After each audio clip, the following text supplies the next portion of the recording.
Bienvenida y bienvenido. Hoy abrimos el Boletín Oficial del Estado, el del martes 5 de noviembre de 2025. Puede parecer un poco árido, sí, pero es una ventana fascinante a cómo se mueve el país, legal y administrativamente hablando. Nuestra misión hoy, pues ir un poco más allá del titular, ¿no? Encontrar las claves, las historias que a veces se esconden entre tanto nombramiento, sentencia y nueva normativa. Hoy, fíjate, veremos cómo se tocan temas como la memoria histórica, la adaptación laboral y los retos medioambientales. Empezamos a desgranar. Desde luego.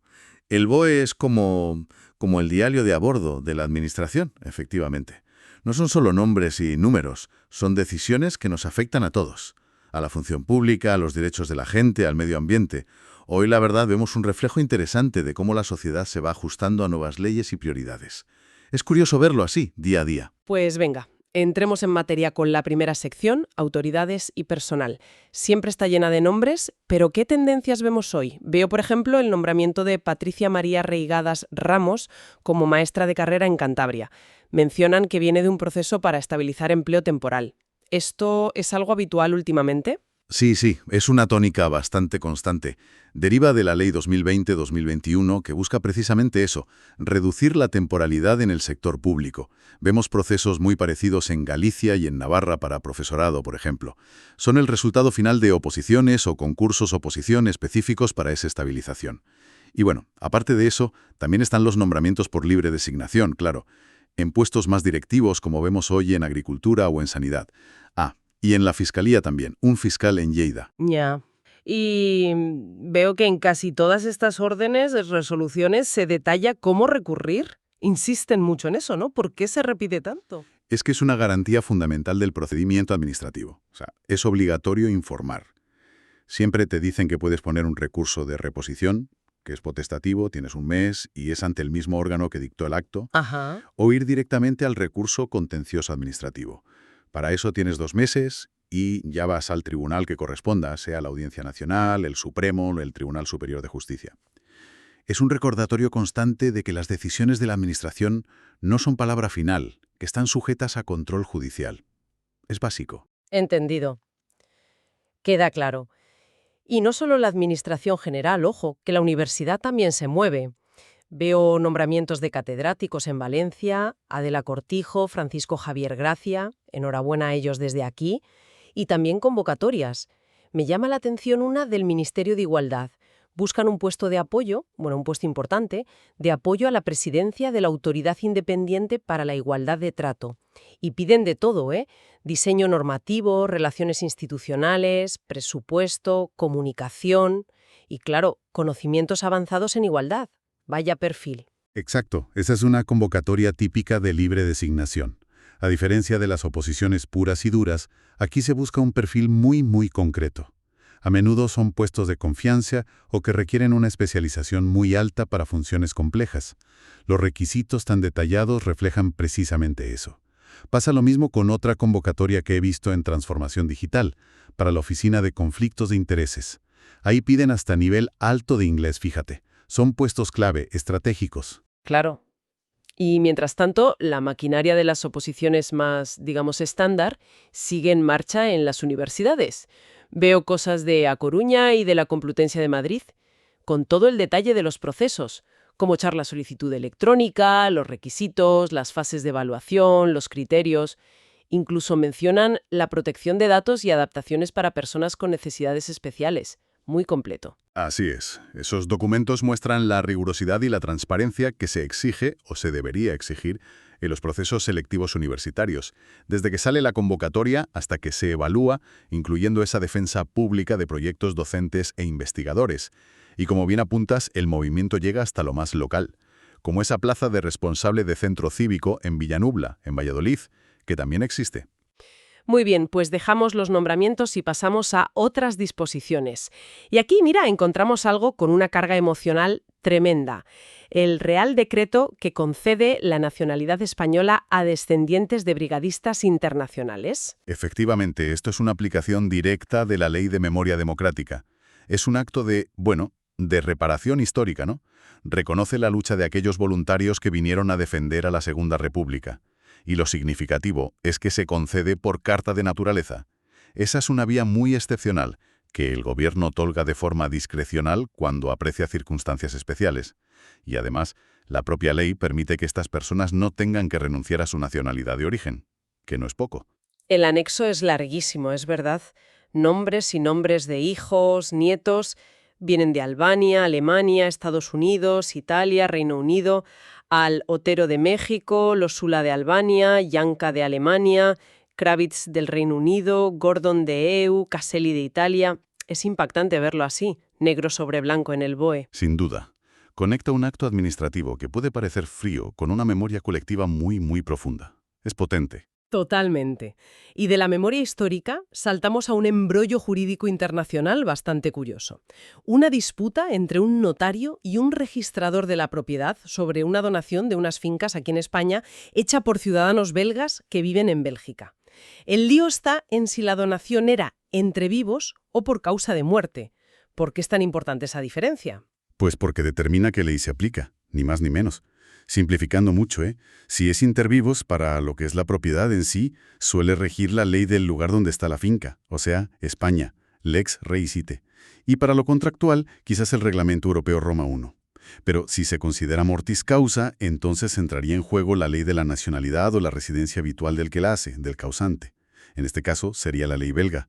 Y el registrador sospechaba que podía ser una mortis causa encubierta, por ciertas cláusulas que había en la escritura. ¿Ah, sí? ¿Qué cláusulas? Pues mira, había una reserva de usufructo para los donantes, una prohibición de disponer para los que recibían la donación y una cláusula de reversión muy amplia, si los donatarios morían antes que los donantes, cosas que chirriaban un poco. Vaya. ¿Y qué dice la Dirección General al final? ¿Quién tiene razón? Pues le da la razón al registrador. Básicamente dice que, aunque no sea una donación mortis causa pura, porque eso no se podría inscribir en vida del donante, esas cláusulas son tan especiales, tan particulares, que es imprescindible comprobar si son válidas según el derecho belga, o sea, la Ley Nacional de los Donantes. Así que confirma la pega del registrador. Hay que acreditar qué dice la ley belga sobre esos pactos tan específicos.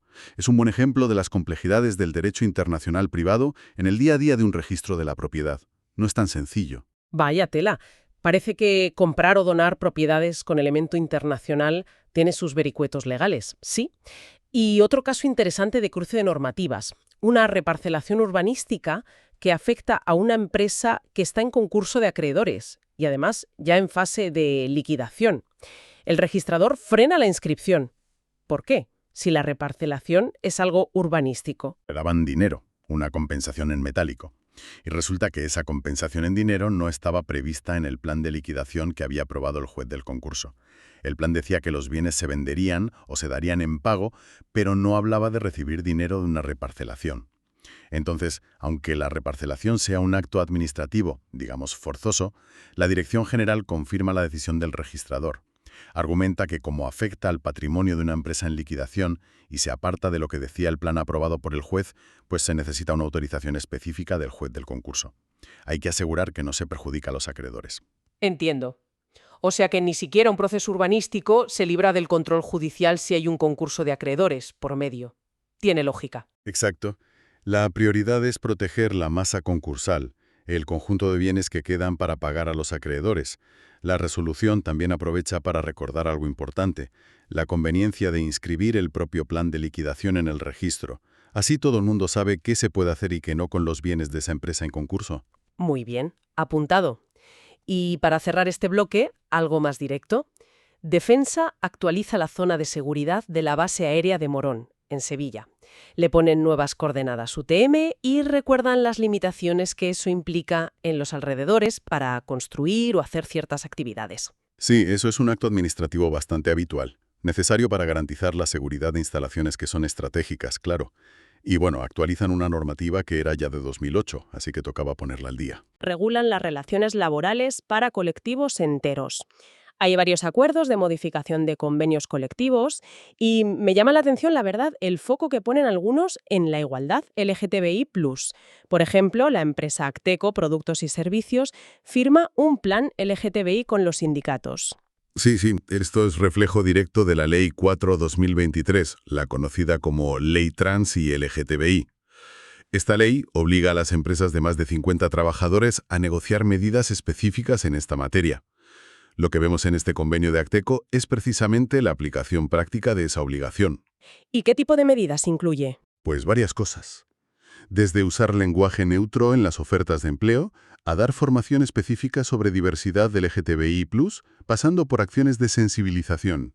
Y muy importante, establecen un protocolo detallado contra el acoso discriminatorio por razón de orientación sexual, identidad de género, expresión de género, etc. Ese protocolo suena importante.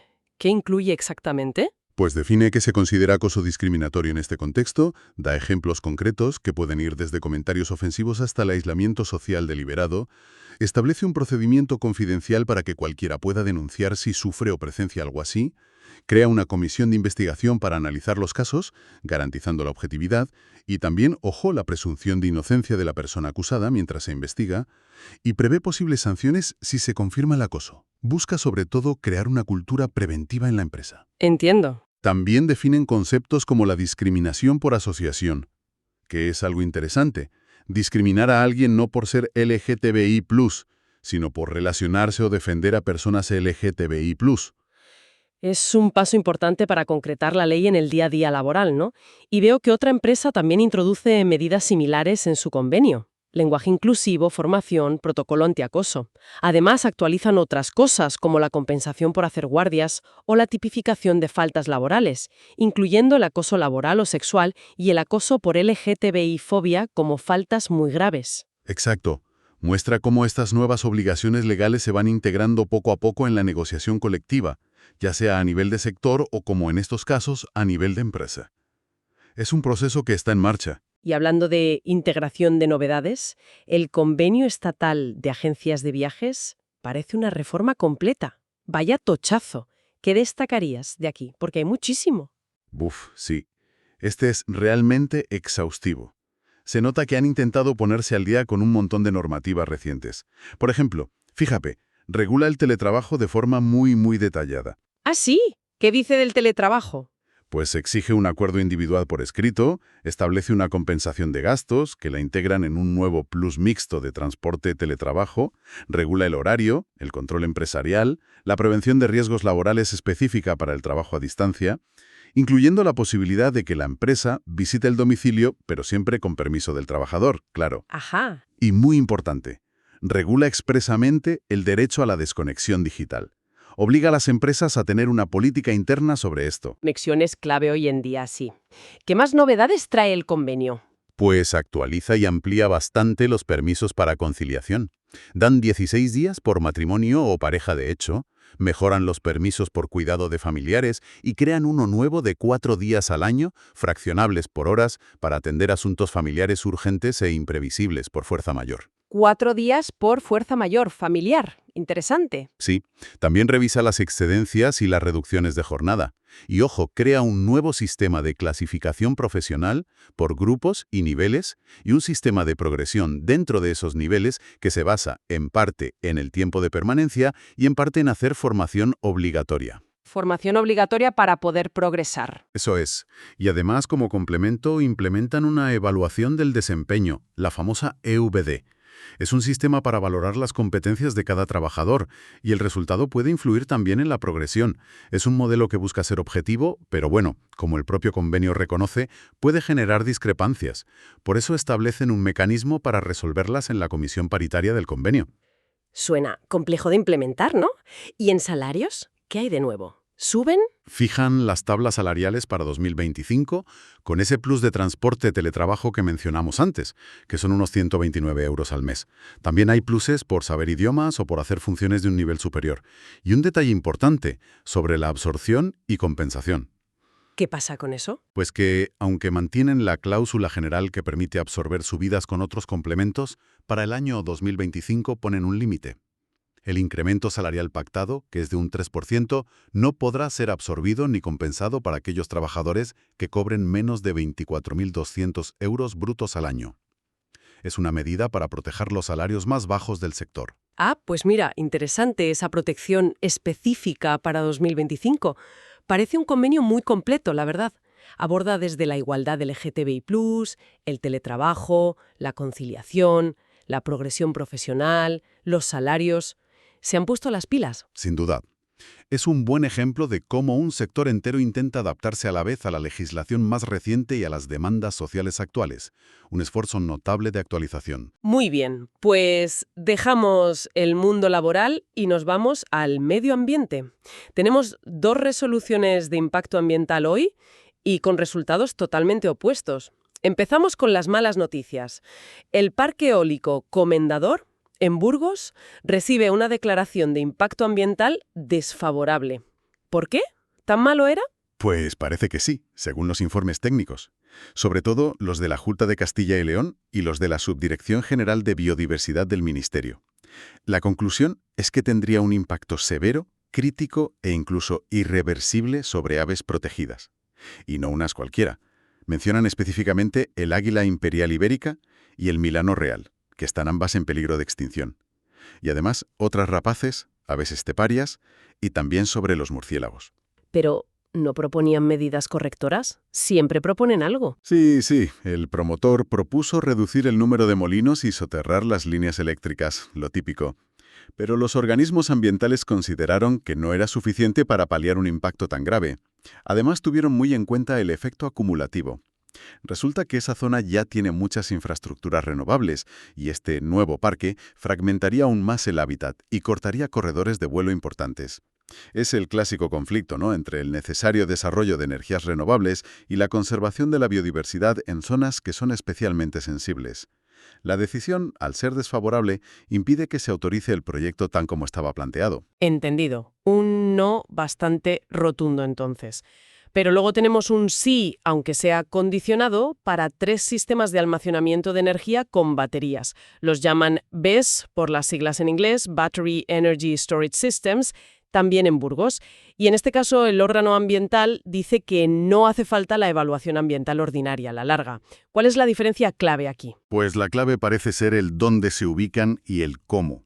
Estos 3 proyectos, los llaman BS Alfa, Beta y Delta, se van a poner en un entorno que ya está muy modificado por el hombre, muy antropizado. Van justo al lado de subestaciones eléctricas que ya existen o que se están construyendo. Entonces se considera que los impactos sobre el suelo, el agua, la fauna, la vegetación van a ser bajos o, en todo caso, fácilmente mitigables con las medidas que propuso el propio promotor. Y muy importante, el promotor aceptó expresamente cumplir todas las condiciones que le puso el órgano ambiental. Por eso se puede usar la evaluación ambiental simplificada, que es más ágil. O sea, que el contexto donde se pone el proyecto y la actitud del promotor aceptando las condiciones fueron decisivos esta vez. Exacto. Además, en este caso también se analizó la vulnerabilidad del proyecto ante riesgos externos como incendios o inundaciones, porque lo pidió la Agencia de Protección Civil. Es un procedimiento que busca eso, agilizar proyectos que previsiblemente tienen poco impacto, pero sin bajar la guardia, asegurando que se cumplen unas condiciones mínimas. Queda claro que cada proyecto es un mundo en esto de la evaluación ambiental, ¿sí? Y ya para ir cerrando, echamos un vistazo rápido a la sección de anuncios. Suele ser un cajón desastre, pero a veces encuentras cosas útiles. ¿Algo que destacar hoy? Pues vemos la variedad habitual, sí. Por un lado, licitaciones públicas. El INSS de Barcelona, por ejemplo, necesita contratar la vigilancia de la salud de sus trabajadores. La Agencia Espacial Española formaliza contratos de mantenimiento de sus instalaciones. Son oportunidades de negocio para empresas que trabajen con la administración. También veo convocatorias interesantes. ¡Anda! Los premios Alimentos de España a los mejores aceites de oliva virgen extra. Hay plazo hasta diciembre. Y becas de doctorado en economía en el CENFI, una buena oportunidad para investigadores. Efectivamente. Y luego está toda la parte de trámites administrativos que salen a información pública. Esto es crucial para que la gente pueda participar. Hoy hay anuncios sobre proyectos energéticos, por ejemplo, plantas solares en Lleida y Barcelona. Ajá. También sobre infraestructuras, como la aprobación de un tramo urbano de la AP7 en Marbella, o temas de medio ambiente, las ocupaciones de terrenos para el proyecto del Mar Menor en Cartagena, el inicio del deslinde del río Sella en Asturias, O un montón de solicitudes para usar aguas subterráneas en Huesca, Zaragoza, Teruel, Salamanca. ¿Y qué implica exactamente eso de la información pública? ¿Para qué sirve? Sábiles, cualquier persona o entidad que se considere afectada o simplemente interesada puede revisar el expediente del proyecto o de la solicitud. Y puede presentar alegaciones, o sea, objeciones, sugerencias, comentarios. Es un mecanismo de transparencia y de participación ciudadana. Es fundamental, antes de que la Administración tome una decisión final sobre esos proyectos o solicitudes. También vemos por ahí convocatorias de juntas de comunidades de regantes en Granada, por ejemplo, que son parte de la gestión democrática del agua, un tema siempre importante. ¿Entendido? Mucha información práctica y oportunidades de participar en esa última sección, desde luego. Y con eso creo que cerramos nuestro análisis del BOE de hoy, 5 de noviembre de 2025. Un documento que, como hemos visto, va mucho más allá de ser una simple lista de normas y nombres. Totalmente. Hemos viajado desde la reparación de la memoria histórica con los descendientes de los brigadistas hasta la complejidad técnica de una donación con elemento internacional o una evaluación ambiental con especies en peligro. Y hemos visto cómo las empresas y los trabajadores se adaptan a través de la negociación colectiva a nuevas leyes y a nuevas realidades sociales, como la igualdad LGTBI+ o el teletrabajo. Es un reflejo, ¿no?, de un país en constante ajuste. Memoria, presente y futuro conviviendo en estas páginas oficiales. La pregunta que quizás queda flotando es si todos estos ajustes, estas normas, estas decisiones que vemos publicadas, realmente consiguen los objetivos que buscan. Y sobre todo, si lo hacen al ritmo que necesitamos como sociedad. Esa es la cuestión clave, sin duda. El BOE nos muestra la intención, la herramienta legal o administrativa que se pone en marcha, pero su impacto real, su efectividad en la vida de la gente y en el medio ambiente, eso es algo que solo el tiempo y un análisis crítico posterior pueden valorar de verdad. Una reflexión interesante para seguir dándole vueltas, desde luego. Pues con esa reflexión nos despedimos por hoy. Hasta la próxima exploración detallada del BOE.